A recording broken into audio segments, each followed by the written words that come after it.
once again, you guys. Okay, now this is of course our last round here, and the text when you're done, unless you're saving it for a cherished keepsake, there is a place out there you can put it so I can reuse them next year. Okay, it saves me from having to print them over and over and over again. If you are going to save it as a cherished keepsake and you want me to autograph it, I can do that. but if you ask me one to... One at a time, please. One at a time. Unless you've got carbon paper. All right. Okay, good enough. Well, I'm going to see if I can find two attractive women to sit in between.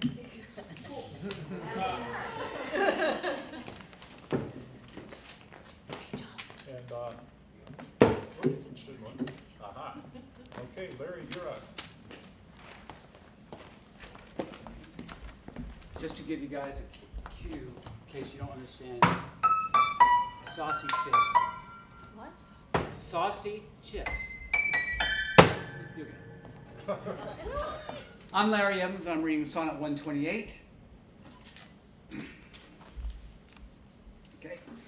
How oft when thou my music play, upon that blessed wood whose motion sounds, with thy sweet fingers when thou gently sway the wiry concord that my ear confounds. Do I envy those jacks that nimble leap to kiss the tender inward of thy hand, while my poor lips, which should have harvest, reap at the wood's boldness by the blushing stand? To be so tickled they would change their state and situation with those dancing chips, or whom thy fingers walk with gentle gait, making dead wood more blessed than living lips. Since saucy jacks so happy are in this, give them thy fingers, me thy lips to kiss. Thank you.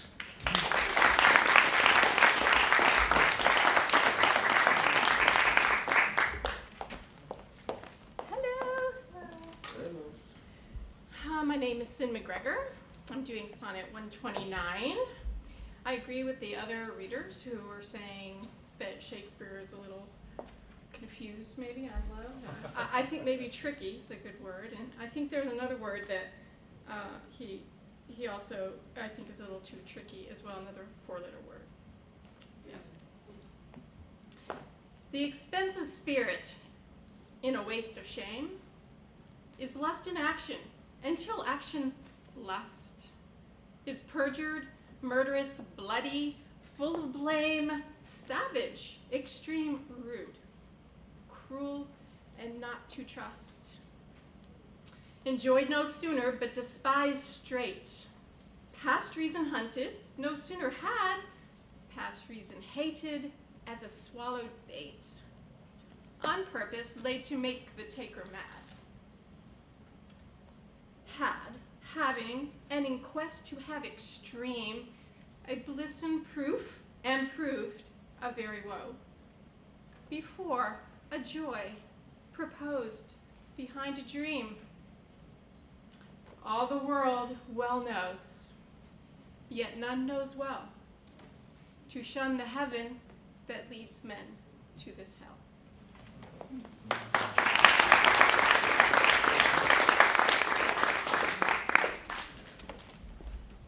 My name is Laura Arwood, and I would like to dedicate this sonnet to my mistress. She couldn't be here tonight, so I brought her picture to inspire me.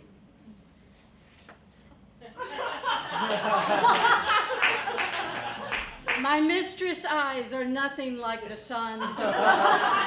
Coral is far more red than her lips red. If snow be white, why then her breasts are done. If hairs be wires, black wires grow on her head. I have seen roses damasked red and white, but no such roses see I in her cheeks. And in some perfumes there is more delight than in the breath that my mistress reeks. Tuna fish, fancy feast. I love to hear her speak, Yet well I know that music hath a far more pleasing sound. I grant I never saw a goddess go. My mistress, when she walks, treads on the ground. And yet by heaven I think my love as rare as any she belied with faults compare.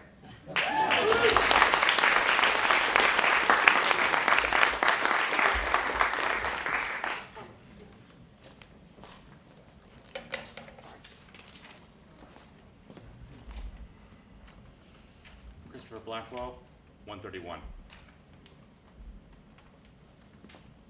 Thou art as tyrannous as thou art, as those whose beauties proudly make them cruel. For though well thou knowest but to my dear doting heart, thou art the fairest and most precious jewel. Yet in good faith some say that thee behold, thy face have not the power to make love groan.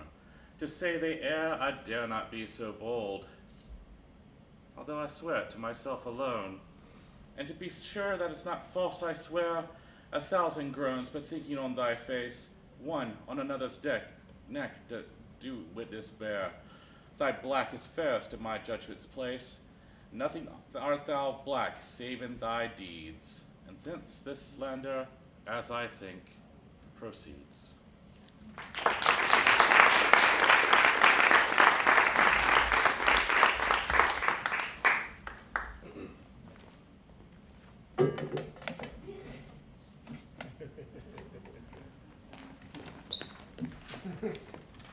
Hello, I'm Lauren Armitage. I'll be reading 132. Thine eyes I love, and they, as pitying me, knowing thy heart torments me with disdain, have put on black, and loving mourners be, looking with pretty ruth upon my pain, and truly not the morning sun of heaven better becomes the grey cheeks of the east, nor that full star that ushers in the even doth half that glory to the sober west, as those two morning eyes become thy face. Oh, let it then as well beseem thy heart to mourn for me, since morning doth thee grace, and suit thy pity like in every part. Then will I swear beauty herself is black, and all they foul that thy complexion lack. And no, officer, I have not been drinking, but if you insist. Lack complexion, thy that foul, they all, and black is herself beauty, swear I will then part every in like pity thy suit, and grace thee doth mourning since me for mourn 'tis heart thy beseem well as then it let thy face become eyes mourning to those as west sober the to glory half doth, even the in ushers that star full that nor, east the of cheeks gray the becomes better, heaven of sun morning the not truly, and pain upon my ruth pretty with looking be mourners loving, and black on put have disdain with me torments heart thy knowing, me pitying as they, and love I eyes thine.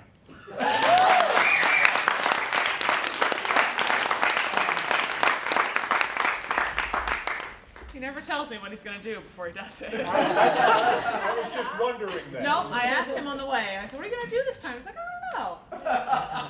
I'm Megan Mercer-Bourne. I'm reading 133.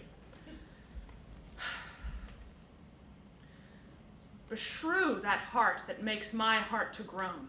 For that deep wound it gives my friend and me. It's not enough to torture me alone, but slave to slavery my sweetest friend must be. Me, from myself, thy cruel eye hath taken, and my next self thou harder hast engrossed. Of him, myself, and thee I am forsaken, a torment thrice threefold thus to be crossed. Prison my heart in thy steel bosom's ward, but then my friend's heart let my poor heart bail. Whoe'er keeps me, let my heart be his guard. Thou canst not then use rigor in my jail. And yet thou wilt, for I, being pent in thee, perforce am thine, and all that is in me.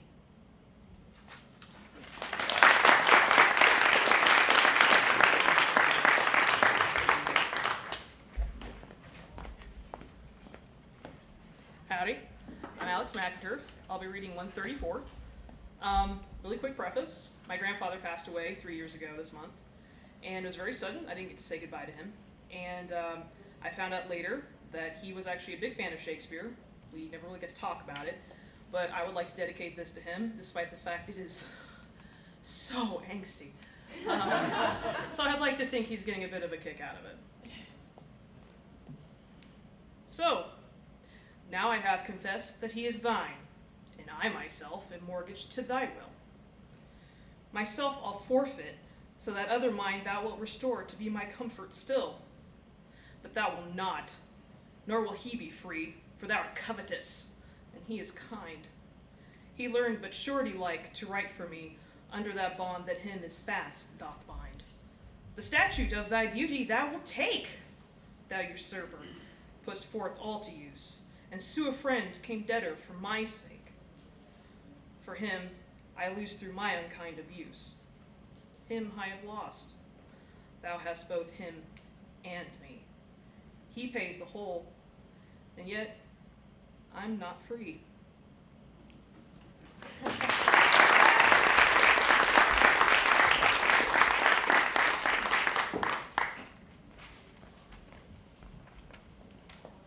Hello, I'm Lorraine Snyder, and I'm going to read Sonnet 135, and I've also found a song that I am certain was inspired by William Shakespeare's Passion and Thoughts that I will play immediately after I read the sonnet, if technology works.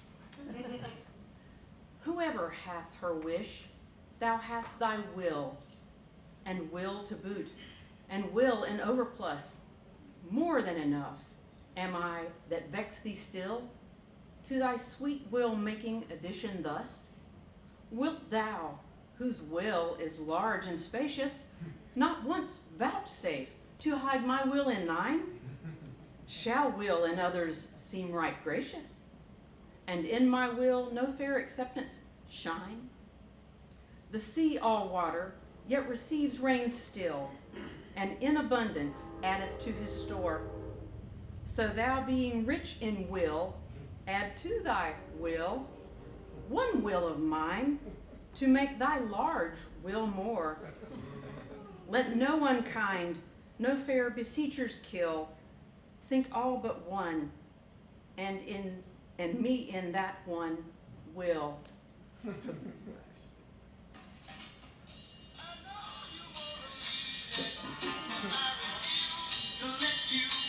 I'm not even going to try to sing. They do it better.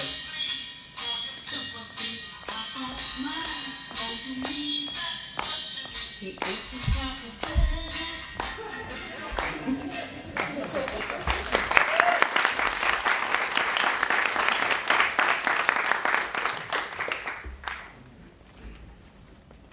I am Mike Rummel. I am back to do number 136. And those of you, including Kurt, that know me, know that he has given me the nickname Captain Coffee, because most times there is a coffee cup in my hands. And when I chose 136, I did not take into account that there would be several lines that I would need a coffee to recite. So when I glare over at Kurt, it's because I'm about to say a line that I need coffee.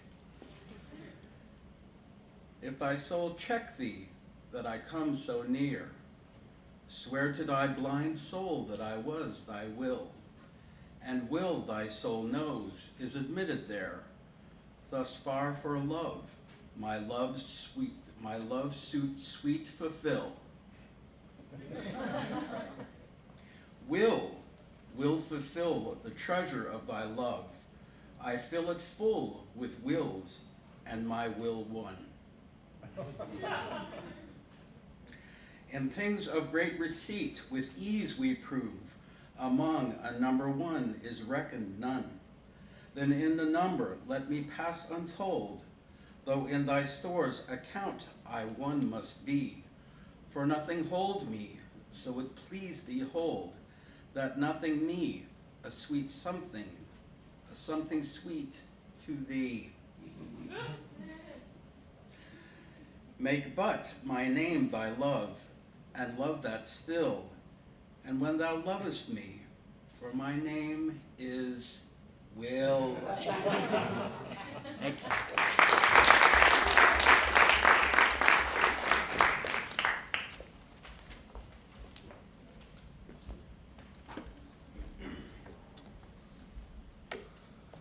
Ted Fitzhands, Sonnet 137. Thou blind fool, love, what dost thou to mine eyes? That they behold and see not what they see. They know what beauty is, see where it lies, yet what the best is take the worst to be. If eyes corrupt by over-partial looks, be anchored in the bay where all men ride, why, of eyes' falsehood hast thou forged hooks, whereto the judgment of my heart is tied? Why should my heart think that a several plot, which my heart knows the wide world's commonplace, or mine eyes, seeing this, say this is not? To put fair truth upon so foul a face. In things right true my heart and eyes have erred, and to this false plague are they now transferred. Thank you.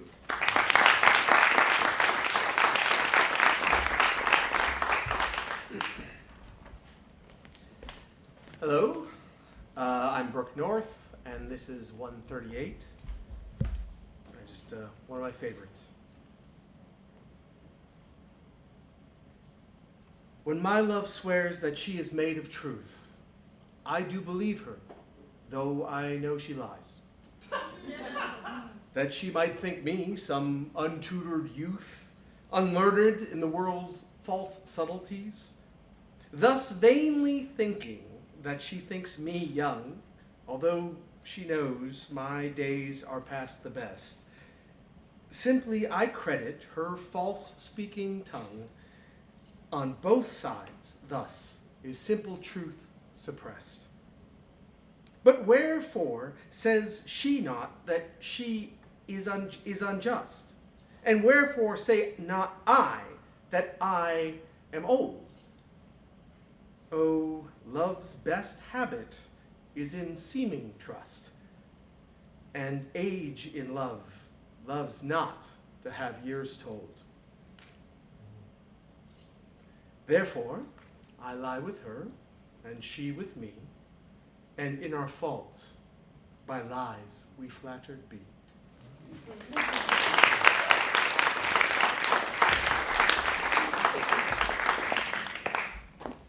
Hi, my name's Alice Osborne, and I will be singing my song, or Will's Sonnet 139, Oh, Call Me Not to Justify the Wrong.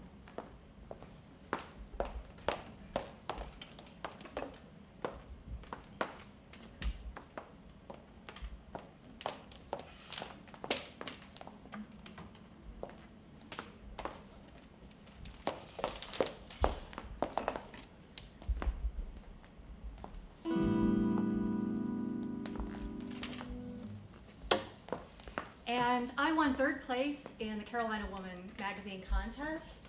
Yeah. So when you see Carolina Woman this week in the May-June issue, you'll see my name. Not my poem, because that probably will come out later. And I wrote a poem called Greetings from Trinity Church Cemetery, from the point of view of Trinity Church, which is the final resting place of Alexander Hamilton, because I'm a Hamilton fan. Yeah. And my next gig is Western Wake Farmers Market from 9:30 to 11:30. The town of Morrisville this Saturday, I mean. All right.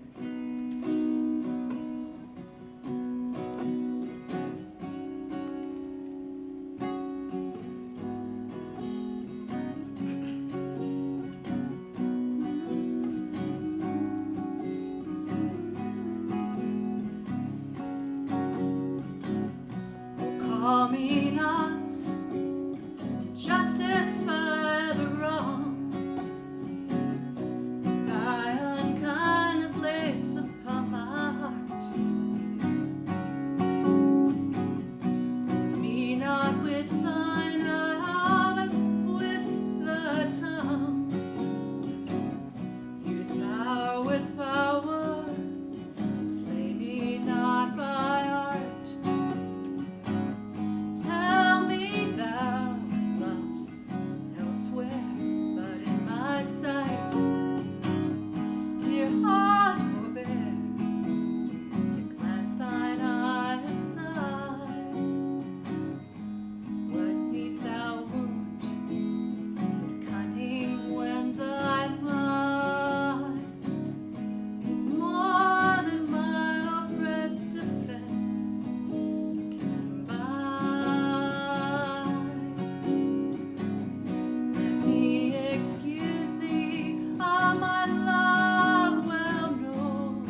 My name is Laura Bradford, and I did not get this specially for tonight. Strangely enough, I have this hanging in my closet. I perform with a group called Thunder and Spice, and we perform at various themed festivals around. Been doing that for about 10 years, and some of them are Renaissance festivals. So this is actually a fairly uncomplicated Elizabethan outfit for an Elizabethan noble. It's kind of like sweatpants. Think of it as Elizabethan sweatpants, because there's no farthingale, there's no bustle, there's nothing going on there, and I'm not wearing a corset. But anyway, so I will be reading Sonnet 140, and I know this is a fairly learned audience, but for the most part, modern people don't just automatically understand Shakespearean language. So I did a little backstory, and I did my own modern translation, which I'll say for you before I read the sonnet. So as we know, these later sonnets are all about the bard having some sort of thing going on with a shady, mysterious, dark woman who is apparently fascinating and treacherous at the same time. And this sonnet is Shakespeare's voice speaking to his dark lady, and he is apparently disgusted and hurt when she kicks him to the curb. So anyway, here's my quick translation for you. Don't make me tell everyone what a mean bitch you are. In my opinion, the best thing you could do is just keep telling me you love me, even though it's a lie. If I get too pissed off, I might tell everybody some crazy story about some sketchy stuff you did. And you know they'll all believe me. All you gotta do is stop drooling over all those other guys, and I won't say anything to anybody. So basically, this sonnet is a blackmail note. Context is usually provided through seeing previous events in the story and reactions from other actors on stage. So I've given you some translation, a little backstory, but since I don't have any of the other contextual clues on stage with me, I'm just gonna Shatner the heck out of it. So here we go.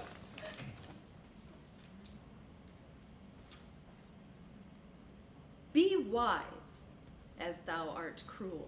Do not press my tongue-tied patience with too much disdain.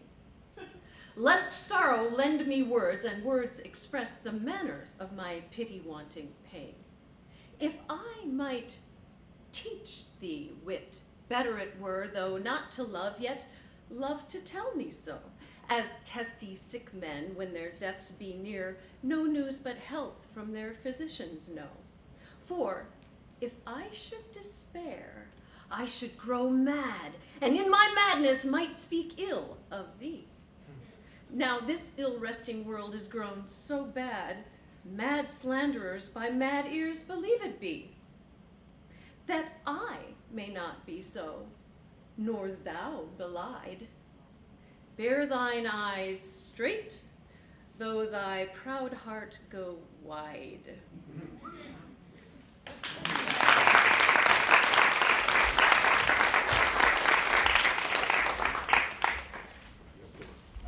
I'm just passing through. Howdy. I'm Megan Wolf. I got here about 15 minutes ago, and if I'd known I was doing this, I might have shaved my legs. I'm a mammal, y'all. All right. I'm reading 141. I should have started with that. In faith, I do not love thee with mine eyes, for they in thee 1,000 errors note. But 'tis my heart that loves what they despise, who in despite of view is pleased to dote. Nor are mine ears with thy tongue's tune delighted, nor tender feeling to base touches prone. Nor taste nor smell desire to be invited to any sensual feast with thee alone. But my 5 wits, nor my 5 senses can dissuade one foolish heart from serving thee, who leaves unswayed the likeness of a man, thy proud heart's slave and vassal wretch to be. Only my plague thus far I count my gain, that she that makes me sin awards my pain.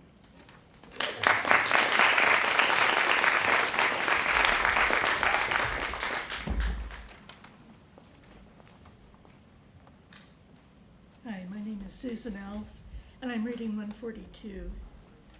Love is my sin, and thy dear virtue hate. Hate of my sin, grounded on sinful loving. Oh, but with mine compare thou thine own state, and thou shalt find it merits not reproving. Or, if it do, not from those lips of thine, that have profaned their scarlet ornaments, and sealed false bonds of love, as oft as mine, robbed others' beds, revenues of their rents. Be it lawful I love thee, as thou lovest those whom thine eyes woo as mine importune thee. Root pity in thy heart, that, when it grows, thy pity may deserve to pitied be. If thou dost seek to have what thou dost hide, by self-example mayest thou be denied.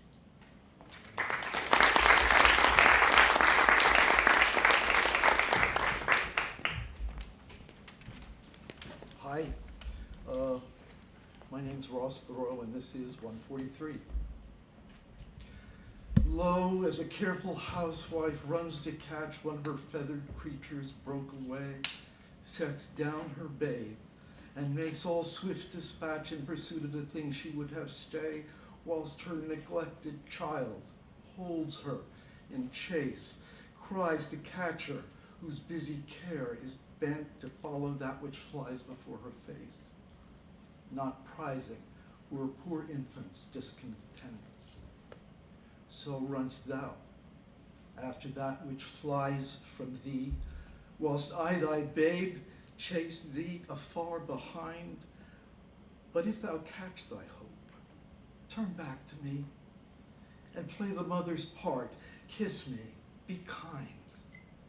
So will I pray that thou mightst have thy will, if thou turn back, and my loud crying still.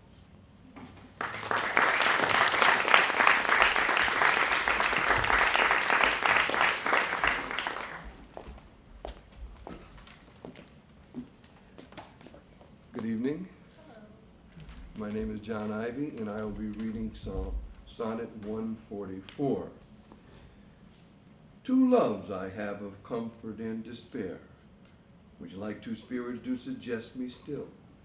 The better angel is a man right fair, the worser spirit a woman colored ill. To win me soon to hell, my female evil tempteth my better angel from my side, and would corrupt my saint to be a devil, wooing his purity with her foul pride. And whether that my angel be turned fiend, suspect I may, but not directly tell. But being both from me, both to each friend, I guess one angel in another's hell. Yet this I shall ne'er know, but live in doubt. To my bad angel, fire my good one out. Thank you.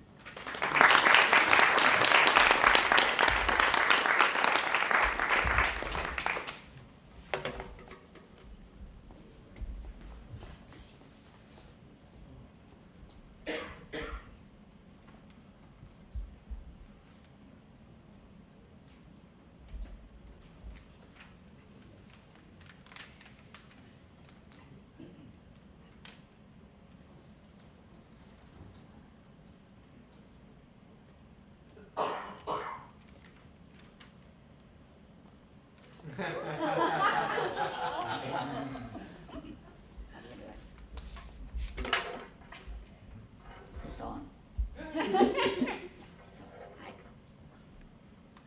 You can't see it? Hi, I'm Mac McCord. This is Delius. Hi there. And we're doing Sonnet 145. Ready? Sure. Is this It's on. It's on. Okay. All right. Those lips that love's own hand did make breathe forth the sound that said, I hate. To me, that languished for her sake. But when she saw my woeful state, straight in her heart did mercy come, chiding that tongue that ever sweet was used in giving gentle doom. And taught it thus anew to greet. I hate she altered with an end, that followed it as gentle day doth follow night, who like a fiend from heaven to hell is flown away. I hate, from hate away she threw, and saved my life, saying, not you.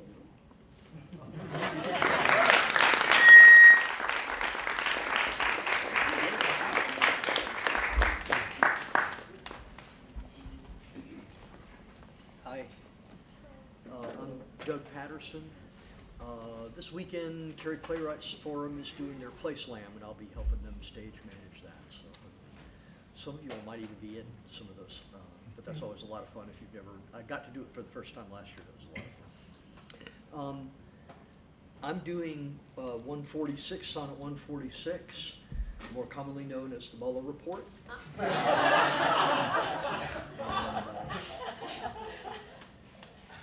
See why? Oh no, Kurt was asking me about my eye patch. It's not a prop, and I don't want to talk about it.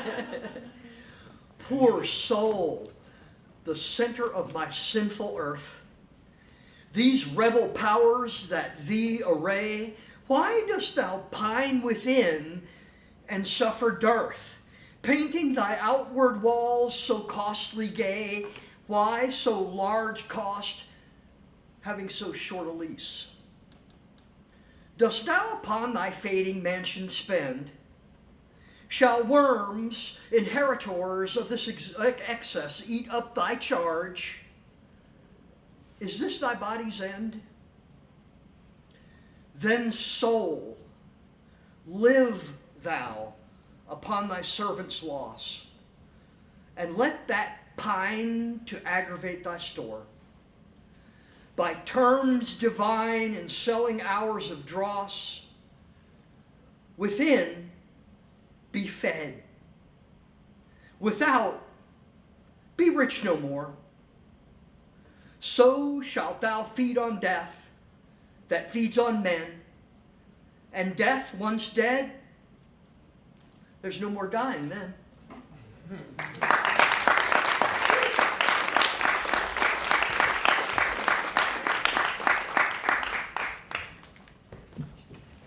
Hi, my name is Marilyn Gorman. I'll be reading 147.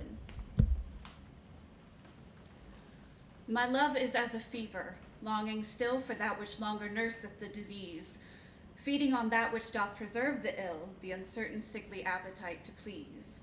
My reason, the physician to my love, angry that his prescriptions are not kept, hath left me. And I desperate now approve desire is death, which physic did accept. Past cure I am, now reason is past care, and frantic mad with evermore unrest. My thoughts and my discourse as madmen's are, at random from the truth vainly expressed. For I have sworn thee fair and thought thee bright, who art as black as hell and dark as night.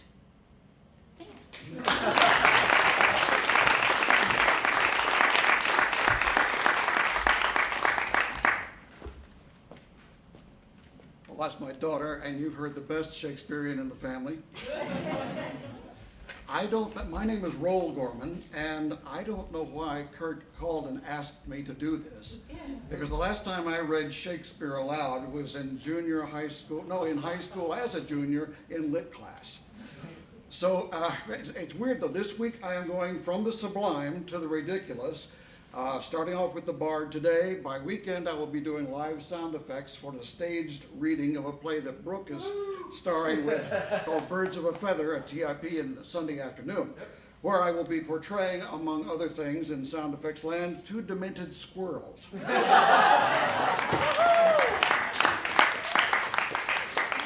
So what goes around truly doth come around, because the part that I was assigned as a junior in high school when they had me read Shakespeare aloud was Shylock. So here I am again, another grouchy, tired old man. Oh me, what eyes have love put in my head, which have no correspondence with true sight? Or if they have, where is my judgment fled, that censures falsely what they see aright? If that be fair, whereon my false eyes dote, what means the world to say it is not so? If it be not, then love doth well denote love's eye is not so true as all men's. No, how can it? Oh, how can love's eye be true that is so vexed with watching and with tears? No marvel then, though I mistake my view, the sun itself sees not till heaven clears. O cunning love, with tears thou kept'st me blind, lest eyes well seeing thou foul faults should find.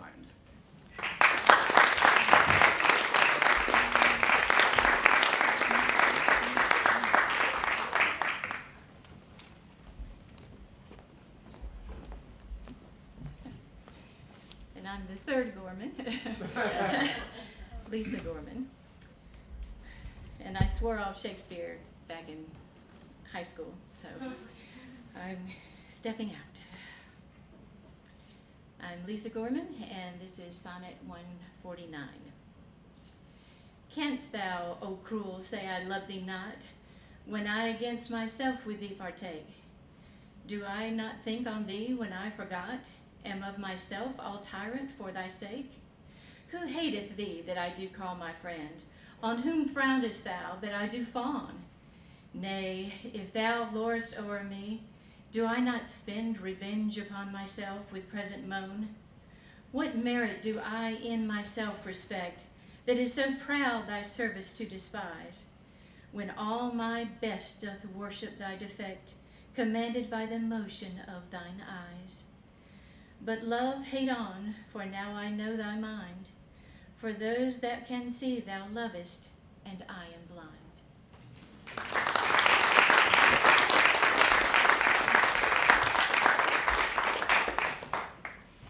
Hi, I'm Susie Pratt, and I'm currently performing in part of Four Weddings and an Elvis, put on by Carrie Players.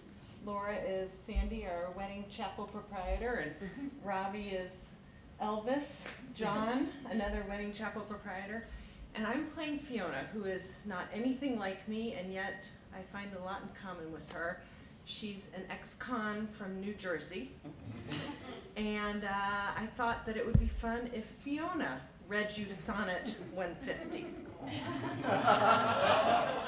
Fiona also has nice ink that I don't normally have, so.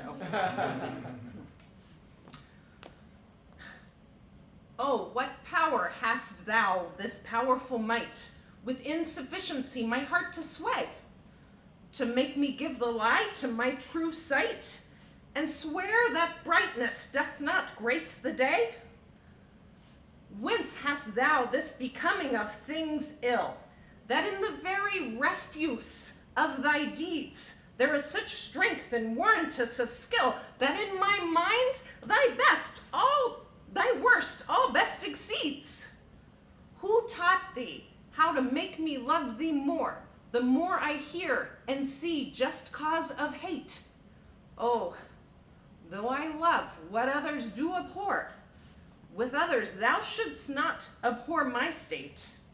If thy unworthiness raised love in me, more worthy I to be beloved of thee.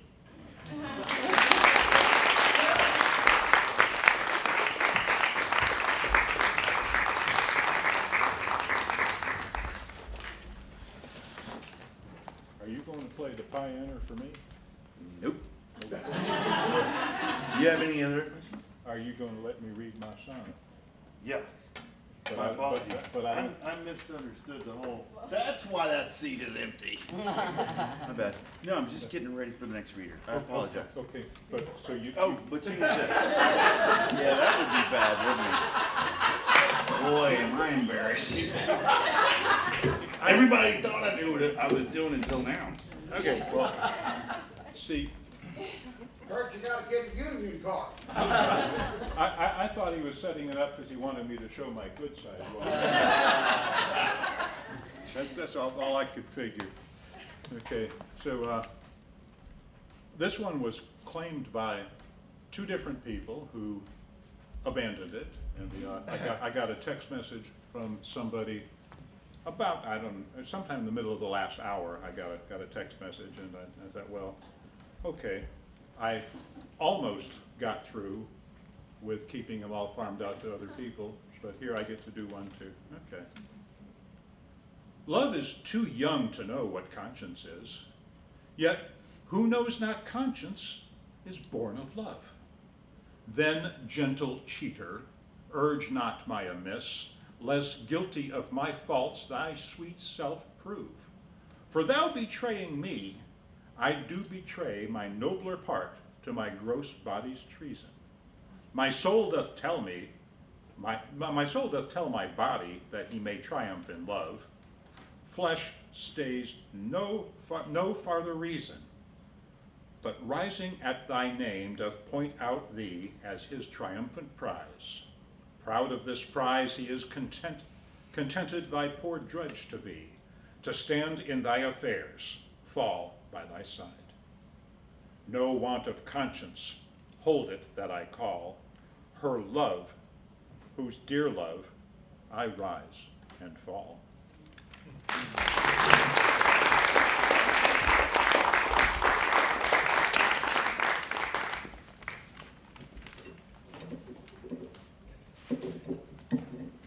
got this. That's really easy. Just have to, there. He's a professional. You're not trying to smell it. What? Professional? Nobody said I was getting paid. Awesome. You arm it here? I think so. Thank you. Hi, I'm Juliana Valente. This is Sonnet 152. This is the last of the Dark Lady sonnets, which are so dramatic, and there's so much angst and pain and anger. And finally, the speaker here uses a lot of legal terms. It's very cold in the language. And as knowing someone, as Shakespeare, knowing the human condition so well, sometimes we use very strict, cold language to mask the pain that we've been through. Also, there's no closure to this weird love triangle, so keep that in mind as well.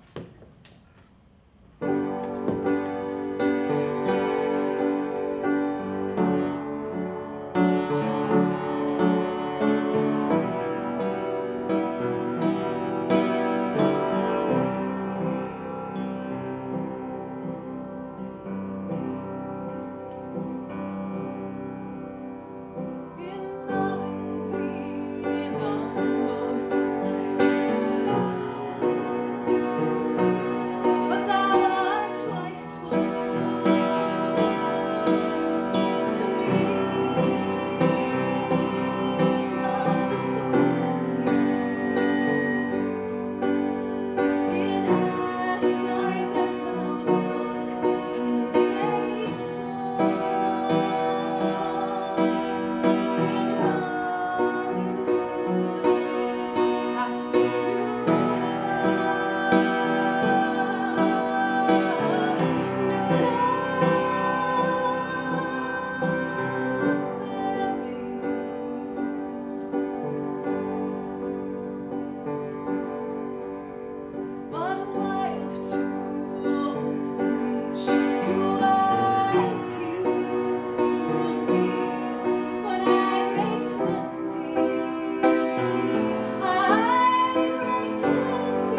Not getting paid. And I don't mind it, but you made me cry. So. We need this.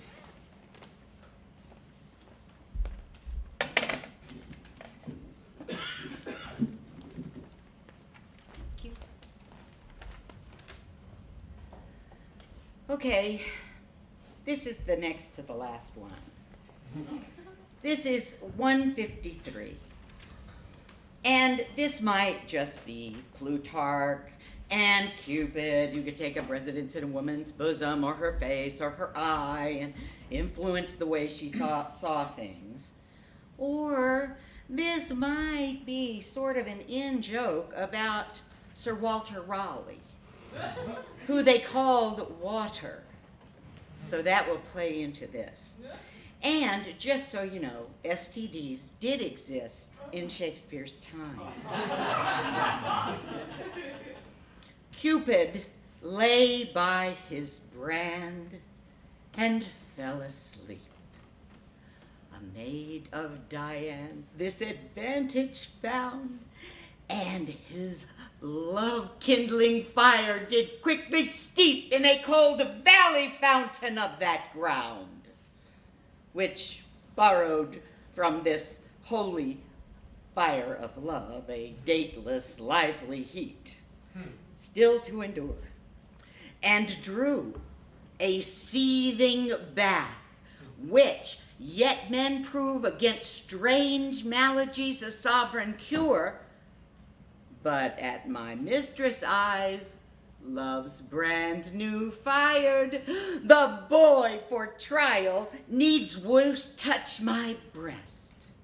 I, sick withal, the help of bath desired, and thither hied a sad distempered guest, but found no cure. The bath for my help lies where Cupid got new fire, my mistress' eyes.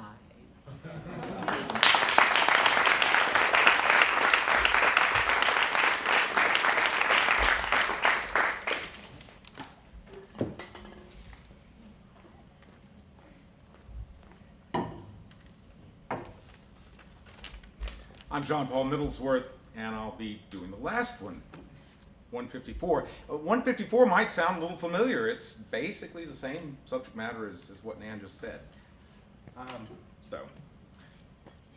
In Shakespeare's time, Cupid might have been represented with a torch as well as his bow and arrow, like he needs another phallic symbol, right? So this is a cool well. Now, the one gimmick I really thought that would help this, I know we've had puppets and songs and all kinds of little gimmicks. I thought, well, what about having full frontal nudity? So, so this will be the first, I guess the first Kurt where you've had full frontal nudity in the middle of it. Okay. Let's go ahead and work on that.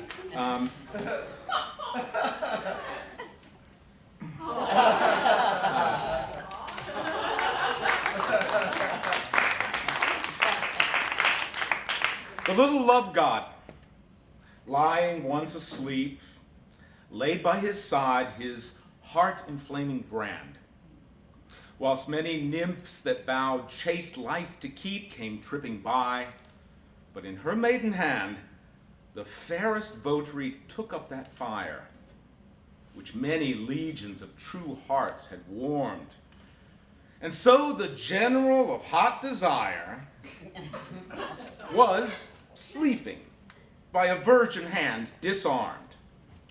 This brand she quenched in a cool well by, which from love's fire took heat perpetual.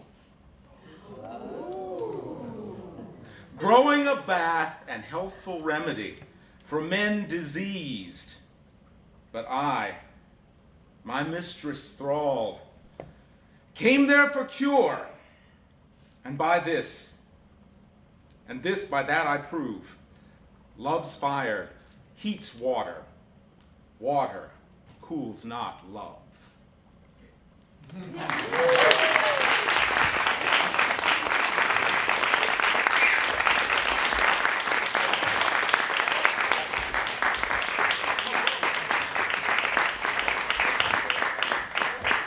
Well, notice how I cleverly arranged it so that the two people right ahead of me would tell you that it's almost over, so that I don't have to. Okay, well, so we've got 4 pieces here that we're going to raffle off, okay?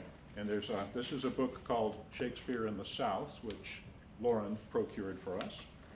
This is called Shakespeare on Youth. It says, "We are such stuff as dreams are made on," okay, which also Lauren procured for us. These are vouchers for tickets. Actually, well, this is a voucher for 2 tickets to the Theater Raleigh. There's some, you just pick whichever show you want of their summer season. And these are 4 flex passes for the Town Players of Garner. They've got 2 shows left, and you can go 2 people to one show, 2 to the other, or you can go 4 people to one show, or you can just give them to me. But anyway, I'm just gonna do. That's oh yeah, forgot. You should see me when I hit up the trifocals. Okay, Keith Bugner left already. Okay, that's all right. It's all right. Ria Banu, she was here last night. This Ellie, come get where Ellie Torre? Still here. Yeah, come. Yeah, okay. I know him. Okay.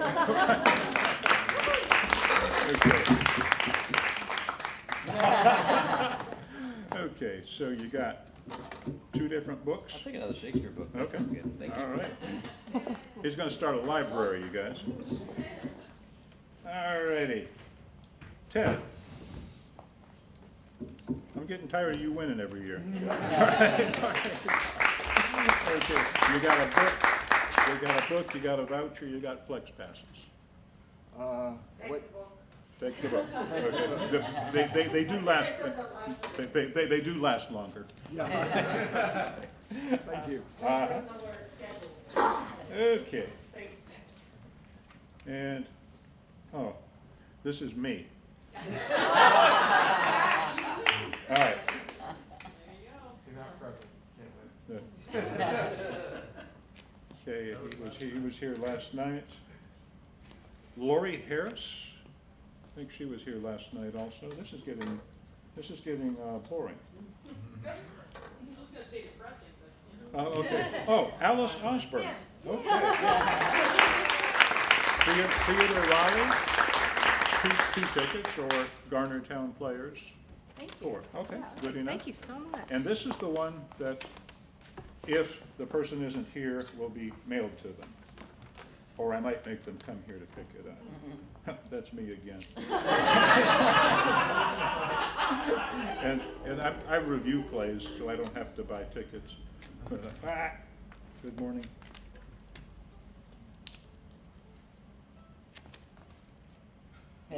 Son of a gun. Okay, Cole. Tis thine.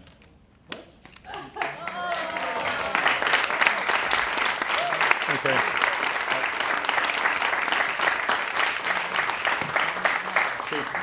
He's over there scratching his head saying, "But I didn't buy a ticket. I bought one for you, one for Robbie, one for Janice, and I bought 3 for me." Okay, so that's the whole shebang, ladies and gentlemen. Yeah, thank you.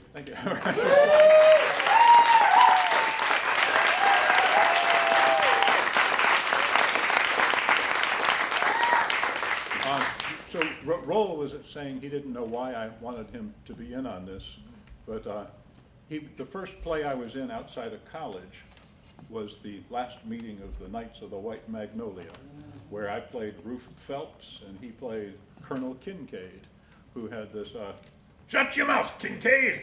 Right. Another grouchy old man. That's right. Yeah, that's right. And then a few months later, Roel and Lisa and I were in Sherlock Holmes at Raleigh Little Theater, and I didn't have many lines, but I had a couple of opportunities to save the show. And this one particular night, Okay, there's a place where the bad guy says that is telling, he's threatening Holmes, and he tells Lisa's character, you need to move away because he might get knocked about a bit. Okay, and there's another place where he says he says you need to stay away because he might get killed. Okay, and Lisa's line was, then you can kill me too. Okay, well this guy flipped him one night, and he said he might get knocked about a bit, and I could see the terror in Lisa's eyes when she's trying to decide, am I going to say, well, you can knock me about a bit too? and so you know, that particular night, instead of 6 lines, I had 7, because I stepped up and said, or killed.